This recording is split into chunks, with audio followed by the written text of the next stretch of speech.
بسم اللہ الرحمن الرحیم۔ السلام علیکم۔ دعا اور امید ہے کہ آپ سب خیریت سے ہوں گے۔ وہ شخص کتنا خودخواہ ہے، وہ شخص کتنا مغرور ہے، وہ شخص کتنا متکبر ہے، وہ شخص کتنا بے ادب ہے۔ یہ جملے ہم اکثر اس وقت استعمال کرتے ہیں جب ہم کسی کو جج کرتے ہیں، جبکہ ہم ان کے بہت سارے حالات، مسائل اور مشکلات سے لا علم ہیں۔ ہو سکتا ہے وہ کسی مشکل کا شکار ہو سکتا ہے وہ کسی خاص مجبوری کے تحت اس کام کو انجام دے رہا ہو سکتا ہے اس کے پاس کوئی مضبوط دلیل ہو، اور اس طرح کی ہزاروں احتمالات موجود ہو سکتے ہیں۔ لہٰذا کسی کو جج کرنے سے پہلے ان تمام باتوں کو مد نظر رکھنا لازمی ہے تاکہ ہم کسی کے بارے میں غلط فیصلہ نہ کریں۔ کہتے ہیں ایک دن ایک شخص اپنے بیٹے کو ہاسپٹل لے کر آتا ہے ایمرجنسی۔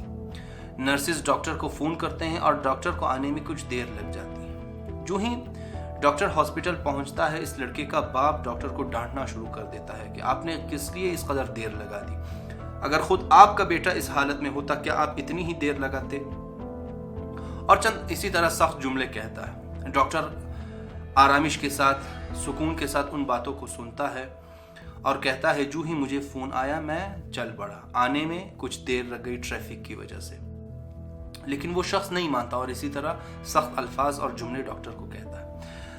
ڈاکٹر کہتا ہے جا کر اپنے بیٹے کے لیے دعا کرو، ہمارا کام شفا دینا نہیں ہے، شفا دینا اللہ کا کام ہے، ہماری ذمہ داری یہ ہے کہ ہم اپنی ڈیوٹی صحیح طریقے سے انجام دیں۔ میں جا رہا ہوں آپریشن اور تم جا کر اس کی شفا کے لیے دعا کرو۔ اس لڑکے کا باپ اسی طرح سخت جملے کہہ کر چلا جاتا ہے۔ یہ ڈاکٹر جاتا ہے، چند گھنٹے آپریشن تھیٹر میں گزرتے ہیں اور یہ ڈاکٹر باہر آتا ہے۔ جو ہی یہ ڈاکٹر باہر آتا ہے، اس لڑکے کا باپ فوراً دوبارہ ڈاکٹر کے پاس آتا ہے۔ ڈاکٹر کہتا ہے الحمدللہ، خوشی کی حالت میں کہ آپریشن کامیاب ہو گیا ہے، آپ کا بیٹا خطرے سے باہر ہے، باقی جو تفصیلات ہیں آپ نرس سے پوچھ لیں، اور فوراً چلا جاتا ہے۔ جب اس لڑکے کا باپ ڈاکٹر کا یہ ری ایکشن دیکھتا ہے تو اسے اور غصہ آ جاتا ہے۔ جب وہ ڈاکٹر چلا جاتا ہے، یہ شخص نرس کے پاس جاتا ہے اور فوراً کہنے لگتا ہے کہ کتنا مغرور اور متکبر شخص ہے، کتنا بے ادب شخص ہے، یہ 5 منٹ میرے لیے ویٹ نہیں کر سکتا تھا کہ تاکہ میں اس سے اپنے بیٹے کے بارے میں پوچھ سکوں۔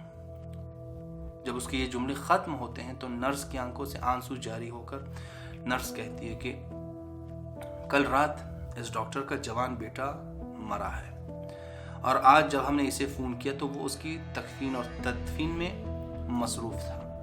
ان تمام چیزوں کو جوڑ کر یہ آپ کے بیٹے کے علاج کے لیے آیا ہے، اور اب جب آپریشن کامیاب ہو گیا تو اسے فوراً دوبارہ اپنے بیٹے کی تدفین کے لیے جانا تھا، اس وجہ سے وہ جلدی چلا گیا۔ تو ہو سکتا ہے کہ جس شخص کو ہم جج کر رہے ہوں اس کے اسی طرح ہزاروں مسائل اور مشکلات ہوں، لہٰذا کسی کو جج کرنے سے پہلے ان مسائل اور مشکلات کی طرف توجہ لازمی ہے تاکہ ہم اپنی زندگی میں کسی شخص پر اپنے کسی لا علمی کی وجہ سے کوئی تہمت نہ لگا بیٹھے۔ آج کے لیے اتنا ہی، اگلے ولاگ تک اللہ حافظ۔